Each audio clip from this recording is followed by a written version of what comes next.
Listen, Cuckold, if your life means anything to you, you'd better accept the situation and stay out of my way. Logan spat in my face, while his goons had me pinned to the ground, my ribs throbbing with pain. I could barely stand, blood dripping from my lip, but I wasn't about to back down. Your wife is mine now, and I like it that way. In that moment, something snapped inside me. All the lies, the fake smiles, the betrayal, it all exploded into a rage I'd never felt before. I could have stayed down. I could have let it go. But some things just can't be forgiven. I leaned forward, my mouth tasting of iron, and smirked. I accept your challenge, I whispered. Now you play by my rules. That moment was the breaking point. Everything had escalated too quickly to think clearly. But how did I end up on my knees, staring down the man who claimed to own my wife? It all started a few weeks ago, when my entire world shattered with one innocent-looking text. I didn't know that night would be the start of my personal hell. I wasn't always the guy who could stare down a group of thugs, bloody and broken, with a smirk on my face. A few weeks ago, I was just David, the husband, the guy who thought his life was normal. You wake up, go to work, come home, and you trust the person next to you is doing the same thing, building something together. It never crossed my mind that everything we had was a lie. It started innocently enough. Kelly had been working late more often than usual, but I didn't think much of it. We've been married 10 years, a little space is normal. I figured she was just stressed. But then one night, her phone buzzed while she was in the shower. I wasn't the type to snoop, but that night something felt off. I glanced at her phone, expecting a message from a friend or maybe one of her coworkers. But it wasn't. The name Logan flashed across the screen, followed by a text that made my heart sink into my stomach. Can't wait to feel you again tonight. Last time was perfect. I stared at the message, trying to make sense of it. I thought I knew Kelly better than anyone. But this wasn't the woman I married. My hand started to shake as I opened her phone, scrolling through dozens of messages. There was no way to misinterpret it. They were talking about work. They weren't talking about anything innocent. This was months of betrayal wrapped up in cold, hard facts, and I was too blind to see it until now. That text was a ticking time bomb in my chest, and the more I read, the closer I was to exploding. Every message made it clearer. She wasn't just cheating, she was leading a whole other life behind my back. Dinners, weekends, hotel rooms. Logan wasn't just some fling. He was a part of her life, and I had been nothing but a bystander. The shower turned off, and suddenly I was aware of the world around me again. I could hear Kelly humming to herself in the bathroom, like it was just another normal night. But nothing about this was normal anymore. When she stepped out, wrapped in a towel, with that same smile she always gave me, I couldn't keep it together. I didn't wait. I didn't try to plan out what I was going to say. I just stood there, holding her phone up like it was a weapon. Her face went pale the second she saw it. "What's this?" I said, my voice barely above a whisper, though it took every ounce of my willpower to keep it from shaking. Kelly froze, and for a second, I thought I saw guilt flicker in her eyes. But then, just as quickly, she recovered, putting on that same mask I'd seen 1,000 times before. "Babe, it's not what you think," she said, her voice smooth but hollow. "Logan's just a guy from work. We've been working on this big project, and my voice cracked, but I didn't care. "Don't you dare lie to me right now." I threw the phone on the bed and took a step toward her. She opened her mouth to say something, probably to spin some web of excuses, but I wasn't having it. "You've been seeing him for months," I said, my words coming out faster now, harder. "Behind my back. You've been lying to me this whole time, and now you're gonna stand there and tell me it's just work?" Kelly sighed, like she was exhausted by the conversation, like I was the one being unreasonable. "David, it's not a big deal. I didn't think you'd react like this. You're blowing it way out of proportion." I felt a cold rush of disbelief wash over me. "Not a big deal." I couldn't even comprehend the words coming out of her mouth. "Not a big deal. You've been cheating on me, and that's not a big deal. It's not like I'm leaving you for him," she said, crossing her arms. "Logan's just different. He gives me something you don't. But I'm still here, aren't I?" I could hardly believe what I was hearing. She said it so casually, like she was explaining why she picked a different restaurant for dinner. I wanted to yell, to scream, But all I could do was stand there, stunned, as she dismantled our life with just a few cold, heartless words. Kelly moved closer, her voice suddenly softer, like she thought she could reason her way out of this. Look, David, I didn't mean to hurt you. It's just things between us have been a little stale, you know? I needed something exciting. But it doesn't mean I don't care about you. Exciting? That's what this was to her? A thrill? My hands clenched into fists at my sides, every muscle in my body tense with anger. And what about me? I asked, my voice shaking now. What about us? You didn't think about that while you were off with him? She shrugged, like the question didn't even matter. I'm still here, aren't I? It was that moment that I realized just how far gone she was. The woman I thought I knew, the woman I loved, was gone. This person standing in front of me, looking at me like I was the problem, wasn't my wife. Not anymore. I turned away, grabbing my jacket from the chair. I needed to get out, to clear my head before I said something I'd regret. But as I reached the door, she spoke again, her voice flat and emotionless. If you can't handle it, that's on you, David. Logan gives me what you never could. You'll just have to accept that. Those words echoed in my mind as I slammed the door behind me. Accept it? Not a chance. And that's when everything changed. I walked out into the cold night air, my mind racing in every direction. Kelly's words echoed in my head. You'll just have to accept that. Accept it? She seriously thought I'd just roll over and let her carry on with her little affair? I could feel the rage building inside me like a firestorm, but I wasn't going to let it consume me. Not yet. I needed a plan. I needed to think clearly. But more than anything, I needed to hit back. I got into my car and drove, but I wasn't thinking about where I was going.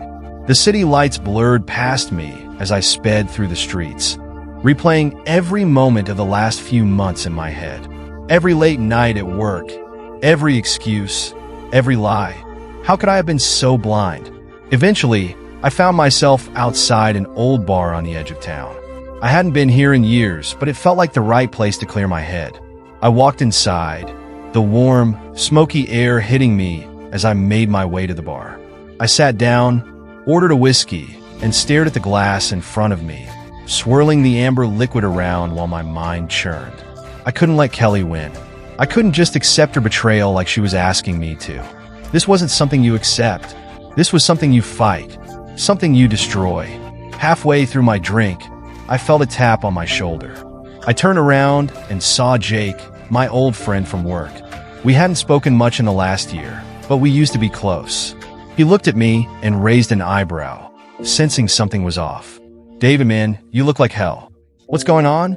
I sighed, rubbing my hand over my face. I wasn't sure if I was ready to spill the whole thing, but I needed to get some of it out before I exploded. It's Kelly, I muttered, staring down at my drink. Jake frowned, pulling up a chair next to me. What about Kelly? I took a deep breath. She's been seeing someone else. Behind my back. For months. Jake blinked, his face hardening. Are you serious? That's messed up, man. What are you going to do about it? That was the question, wasn't it? What was I going to do? I had no idea. Part of me wanted to just leave her, walk away from the wreckage. But another part of me, the part that felt the rage boiling under the surface, wanted to do something more. Something that would make them both regret ever crossing me. I don't know, I said finally. But I'm not just going to sit back and let it happen. Jake leaned in, lowering his voice. Look, I know a guy. He's not exactly on the right side of the law, but if you're looking for a way to settle this without getting your hands dirty, he can help. I looked at Jake, my mind spinning. Was this what it had come to? Meeting shady characters to settle my problems? But then I thought of Logan, of his smug face, of the way he claimed Kelly like she was some kind of trophy he'd won.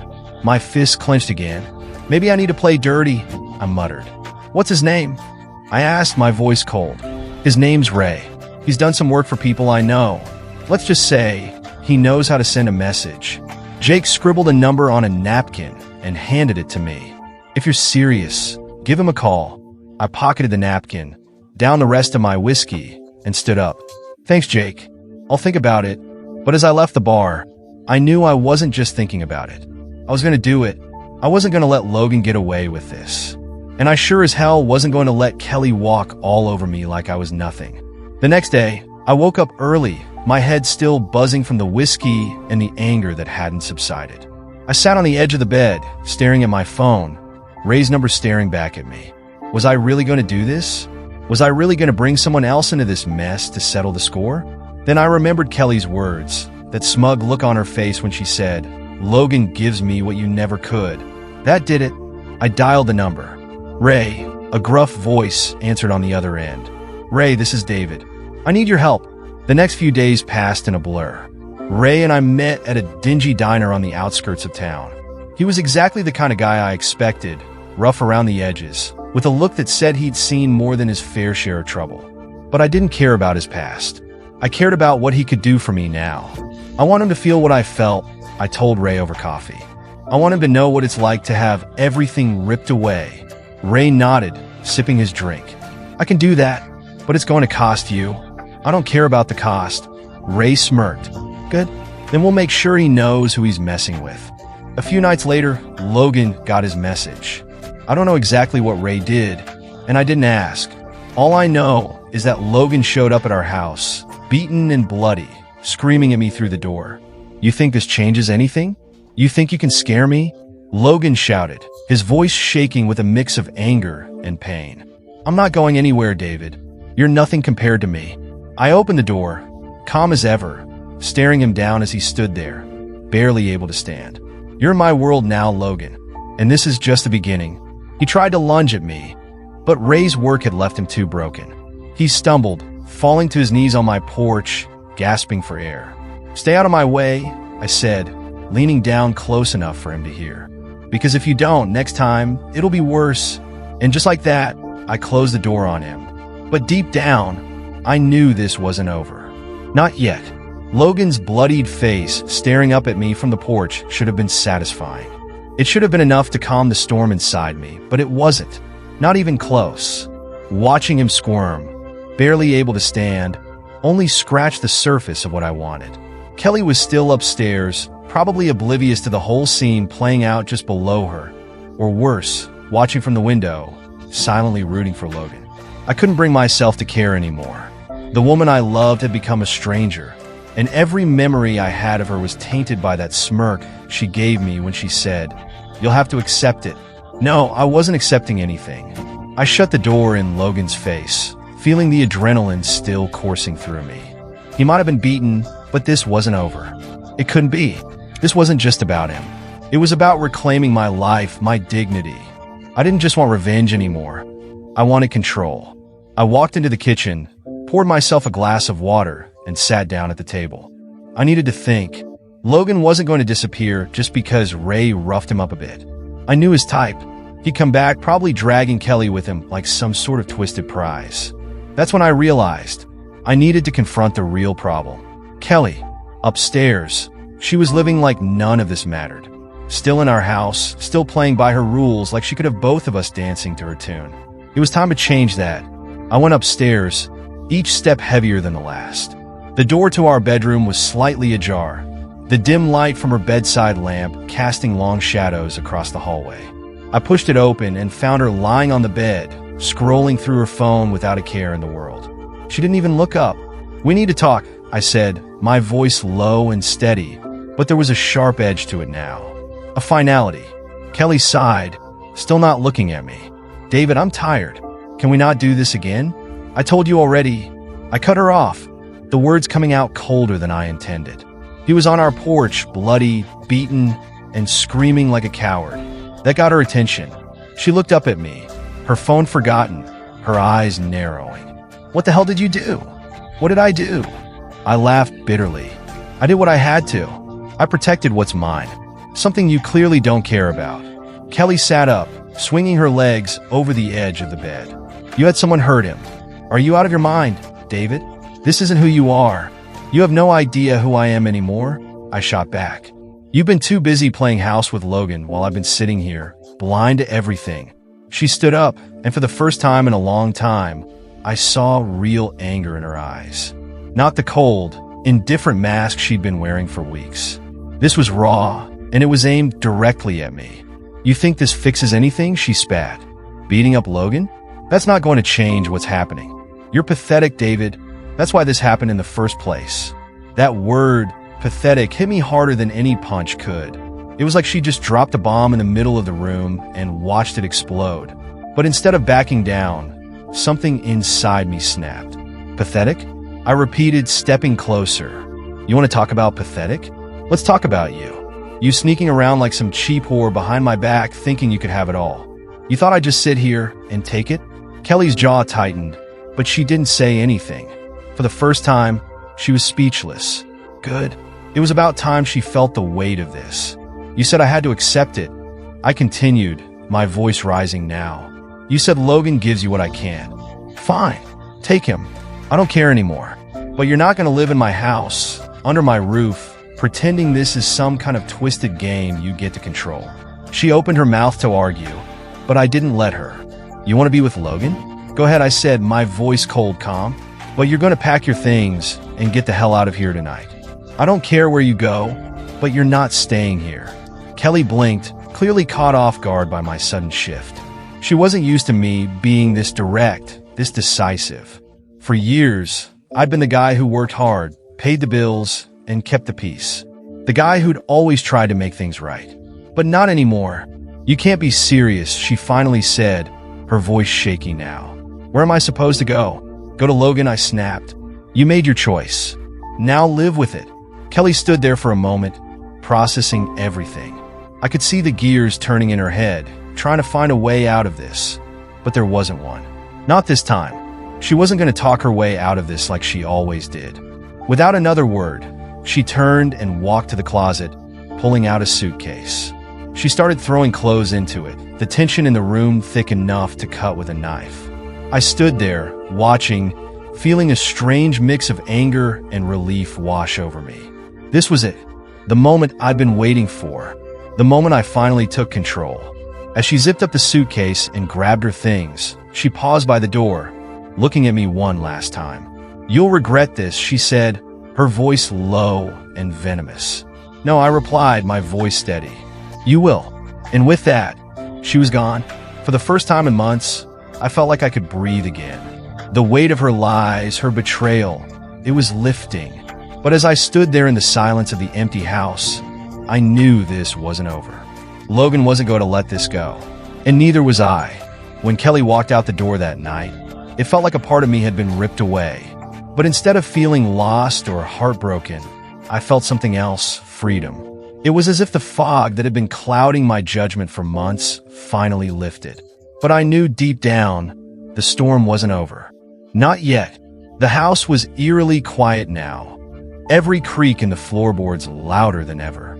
I sat on the edge of the bed, staring at the door she had just walked through. The memories of us, good and bad, flashed before my eyes. But those memories were dead now, burned away by her betrayal. The only thing left was Logan. This wasn't over. I wasn't going to just let him slither away like the coward he was. He had dragged me into a fight I never wanted, but now I was in it, and I was going to finish it. I got up and paced the room, my mind racing with thoughts of how this would end. Ray's voice echoed in my head from our last meeting. You want him to feel the pain you felt. I can make that happen. I had told him I wanted Logan to suffer, and Ray had delivered. But Logan wasn't the type to go down quietly.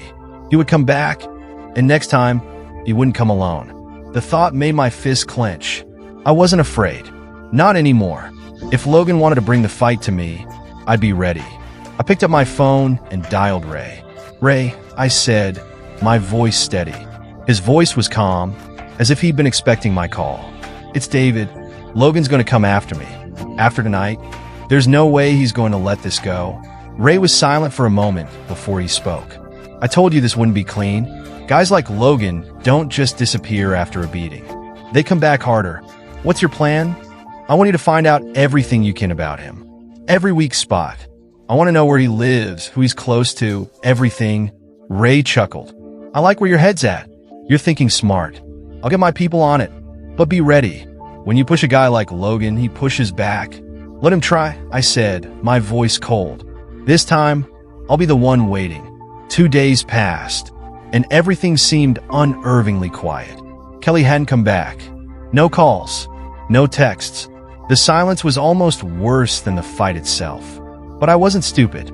She was probably holed up with Logan, licking her wounds, trying to figure out what her next move would be.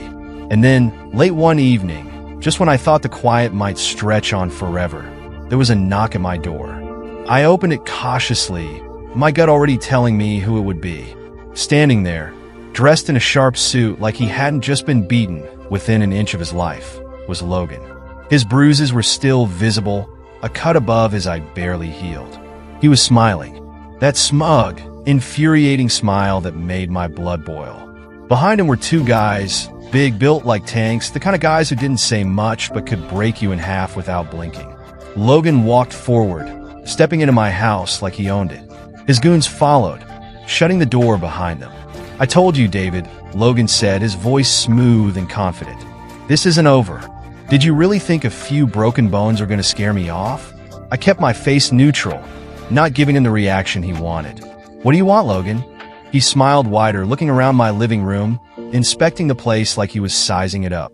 "I want what's mine, and that's Kelly. You can throw a little tantrum all you want, but she's with me now." He stepped closer, his eyes narrowing. "You should have taken my warning and stayed out of this. But you didn't. And now, things are going to get ugly."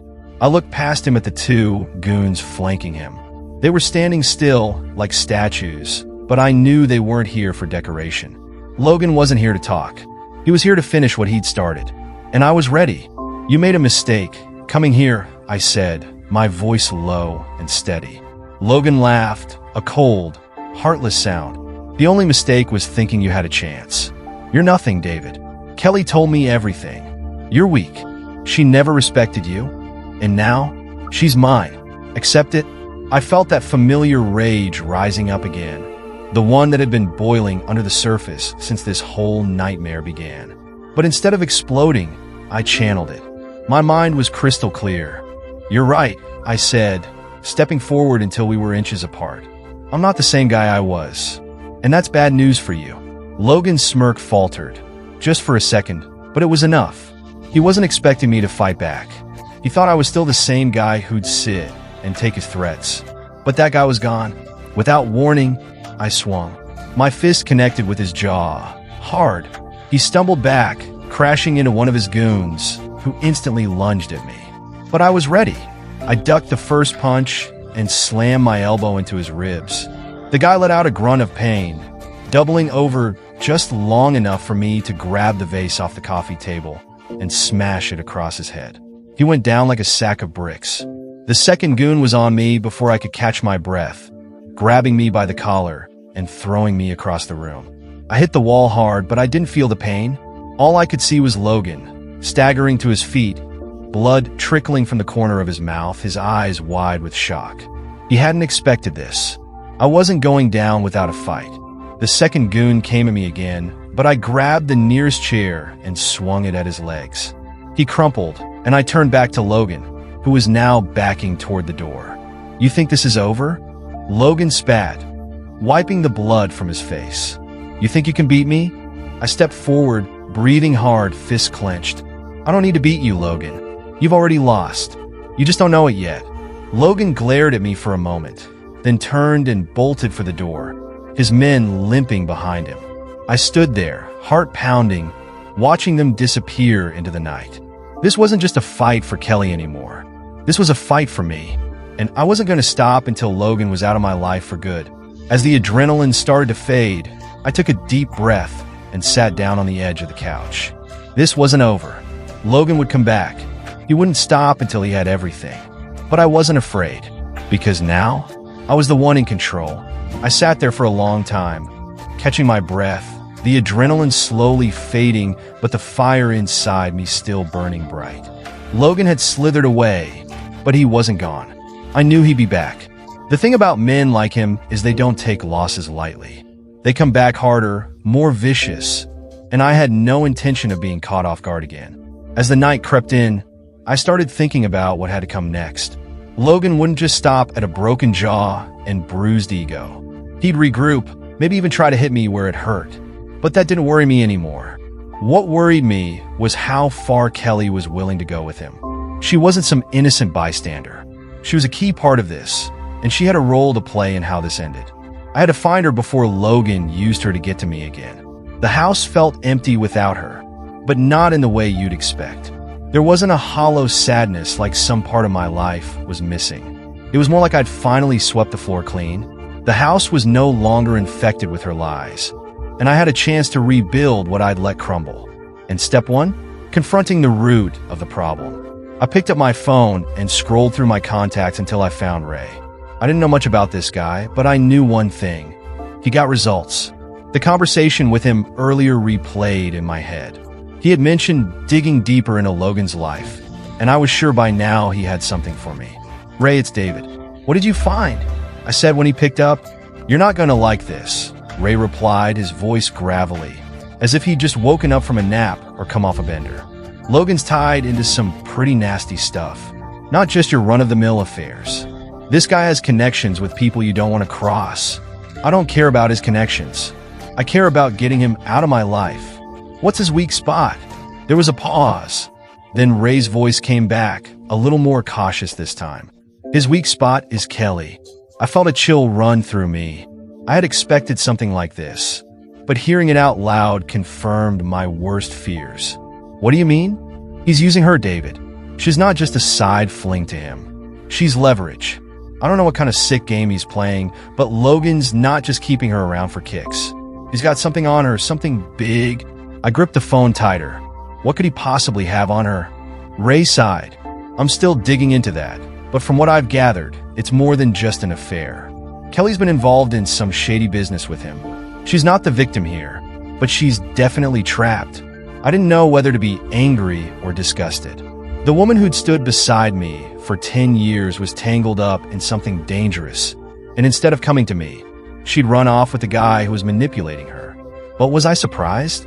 Not after what I'd seen in the last few weeks. "What do you want me to do, David?" Ray asked. "You want me to keep looking into her? Or are you ready to cut your losses and let this thing play out?" For a moment, I considered it. Letting go. Walking away from the entire mess and starting fresh somewhere else. But that wasn't an option. Not now.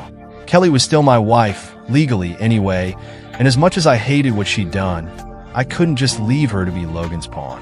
"No," I said firmly. "Keep digging. I want to know exactly what he has on her." Ray agreed, and I hung up, sitting back on the couch and staring at the ceiling. What was Kelly into? What had she hidden from me all these years? The Kelly I knew or thought I knew couldn't have fallen into something this deep by accident, which meant she had to be in on it, or she was too deep to get out on her own. Either way, I was going to find her and get answers. The next day, I woke up feeling like a man on a mission. Logan and Kelly weren't going to keep playing their little game without consequences. If Logan thought he could waltz into my life, wreck my marriage, and get away with it, he had another thing coming. I dressed quickly, grabbed my keys, and headed straight for the one place I knew Logan would be, the club. Logan owned a high-end nightclub on the outskirts of the city. It was his pride and joy, a place where he flaunted his wealth and connections. That's where he did business. And tonight, that's where I was going to confront him. I parked my car down the street and watched from the shadows as a line of expensive cars pulled up to the entrance, letting out people dressed in designer clothes, laughing and flaunting their status like gods in their own little world. I wasn't there to mingle with them. I was there for Logan. I slipped in through a side entrance, keeping my head down. The bass from the music pounded through my chest as I navigated through the crowded club, my eyes scanning for Logan. He was here. I knew it. He'd never miss a night to show off. Finally, I spotted him in the VIP section, surrounded by his usual entourage, including Kelly. She was there, looking more distant than I'd ever seen her. She wasn't laughing, wasn't engaged in the conversations around her. She looked trapped. It was now or never.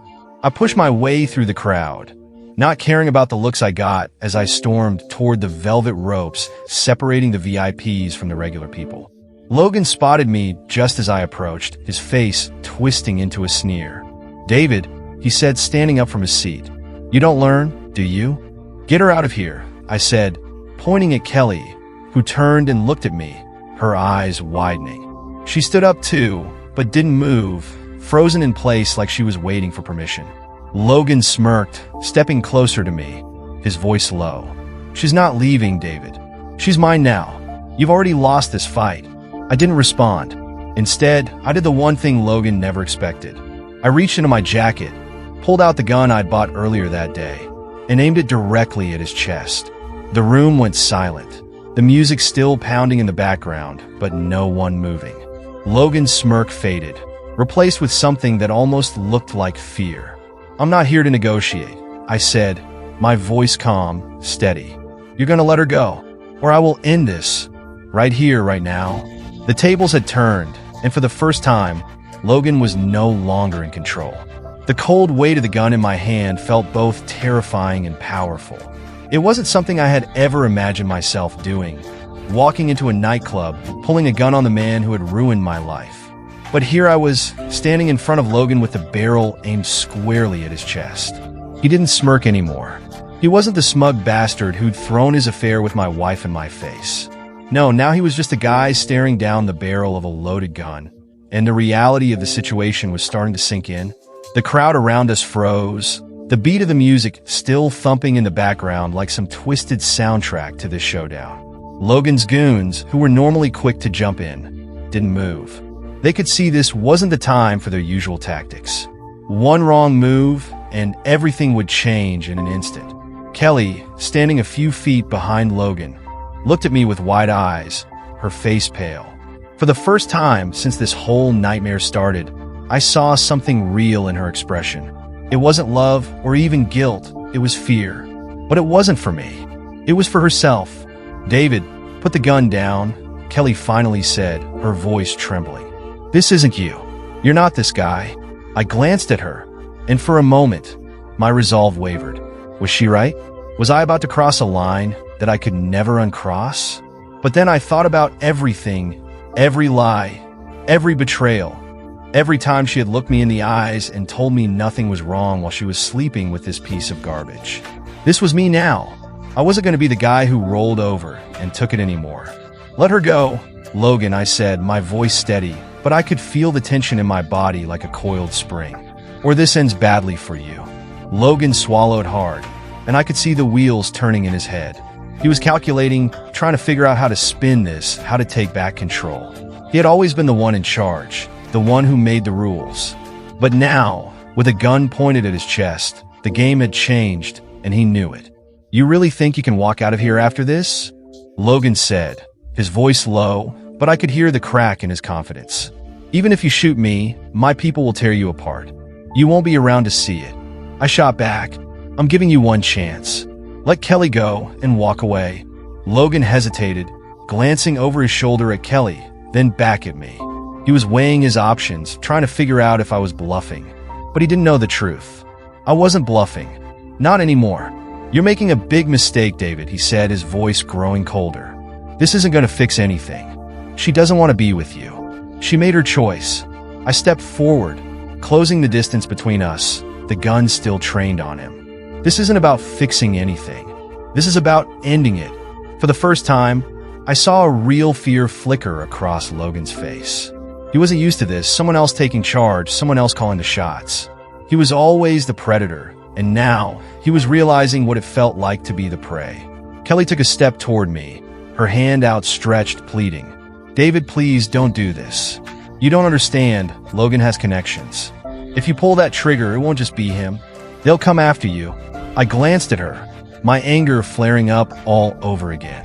After everything she'd done, she was still trying to protect him. Not us. Him. That's when it hit me. She wasn't the woman I married anymore. Hell, maybe she never had been. She had chosen her side, and it wasn't mine. "David, listen to her," Logan said, trying to sound confident again. "You pull that trigger, and you won't make it out of this city alive. My people will find you." The threat hung in the air, but it didn't faze me. Logan still thought he had power here, still thought he could manipulate the situation. But I was done being manipulated. "Here's the thing, Logan," I said, my voice low and calm. "You don't scare me anymore. You think because you've got connections, you're untouchable. You're wrong. People like you always think you can get away with it. But there's always a reckoning." Logan's eyes darted around the room, looking for an escape, but there was none. He had nowhere to run. Suddenly, Kelly stepped between us, her hands raised, her voice frantic. "Stop it, both of you. This isn't going to solve anything. But she was wrong. This would solve everything. She didn't understand what was really at stake here. What had been destroyed. "Move, Kelly," I said, my voice cold. "No," she shouted, her eyes blazing with fear and anger. "I'm not letting you do this. You're gonna ruin everything. You can't fix this by killing him." I stared at her, the woman I had spent 10 years of my life with, and I realized something in that moment. She wasn't worth it. None of this was Logan, Kelly, the lies, the betrayal. It had all been a slow poison, eating away at me, turning me into someone I didn't recognize. I wasn't going to be that person anymore. I lowered the gun. Logan let out a breath he'd been holding, but his relief was premature. I wasn't done yet. "You're right," I said, my voice still cold. "I'm not going to fix this by killing him." I took a step back, tucking the gun into my jacket. "But this isn't over, Logan. You can have Kelly, but you're going to pay for what you did to me. And when I'm finished with you, you'll wish I had pulled the trigger." Logan's eyes narrowed, but he didn't say anything. He knew better now. He had seen a glimpse of what I was capable of, and that fear wasn't going to fade easily. I turned and walked out of the club, my heart pounding, but my mind clear for the first time in weeks. This wasn't just about revenge anymore. This was about taking my life back, and I wasn't going to let them drag me down any further. As I stepped out into the night, I felt something I hadn't felt in a long time: control. And that, more than anything, was what I needed. But I knew one thing for sure: Logan had just become the hunted. And I wasn't done with him yet. The cold night air hit me like a wave as I stepped out of the club, leaving Logan and Kelly behind in that world of lies and betrayal.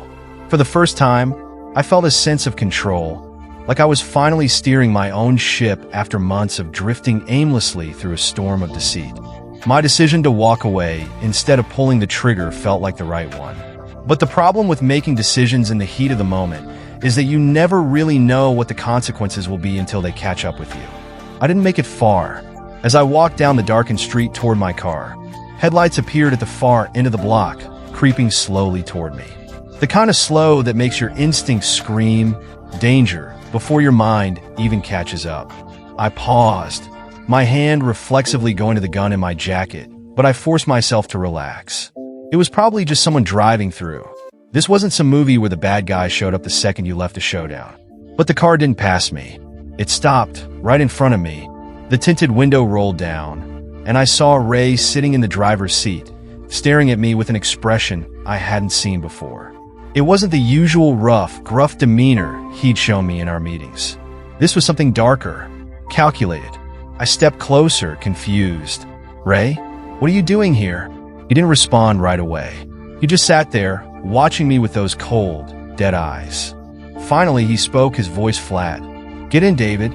My gut twisted, the sense of control I'd felt moments ago slipping away like sand through my fingers. Something was wrong. But before I could say anything, the passenger door swung open, and one of Ray's men stepped out, a guy I hadn't seen before, but he looked like trouble, a silent, hulking figure. I said, "Get in," Ray repeated, this time more forcefully. My mind raced. What the hell was this? I'd hired Ray to handle Logan, to dig into his past, to help me get justice. But this felt different. I took a step back, my hand hovering near the gun again. But before I could react, the hulking man moved fast, too fast for someone his size, and grabbed me, shoving me into the back seat of the car. The door slammed shut, and Ray drove off without a word. I tried to process what was happening, but nothing made sense. Why was Ray here? What did he want? I turned to him, my voice sharp. "What the hell is going on, Ray? I thought we had a deal." Ray glanced at me in the rear-view mirror, his expression unreadable. "You thought wrong. You've been in over your head from the start, David. You just didn't know it." "What are you talking about?" Ray smirked, but it wasn't a friendly one. It was the kind of smirk a predator gives just before it goes in for the kill. "Logan? He's not just some guy screwing your wife. He's part of something much bigger than you could ever imagine. And now, thanks to you, I'm part of it too." My stomach dropped. I had no idea what he was talking about, but it was clear now this wasn't just about Logan and Kelly's affair. This was something far more dangerous. "Ray, I hired you to help me take down Logan. What's this got to do with you?" Ray laughed, but it was humorless. "You think I was working for you?" You're a pawn, David.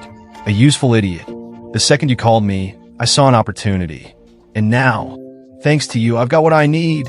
I stared at him, dread settling in. What did you do? Ray turned down a side street, pulling into an abandoned parking lot. He killed the engine and finally looked back at me, his eyes cold and empty. I didn't have to do much. Just point you in the right direction and let you burn everything down around you. Logan? He was always disposable. But now, I've got everything I need to take over his operation. And as for Kelly, well, she was just part of the deal. I couldn't believe what I was hearing. What deal? Ray leaned back, lighting a cigarette, the smoke curling through the dark air. Kelly and Logan were running something bigger than you ever knew. Money laundering, drug trafficking, you name it. You were just a piece of the puzzle, a way to cause enough chaos for me to slide in and take control. My heart pounded in my chest. What about Kelly? Ray shrugged. She's already gone. I gave her a one-way ticket out of here. Figured she was more useful alive than dead, but don't get your hopes up. She's not coming back to you. I sat there numb. Kelly was gone. Logan was a pawn. And I had been played from the start. So, what happens now? I asked, my voice hollow. Ray blew out a cloud of smoke, his eyes never leaving mine.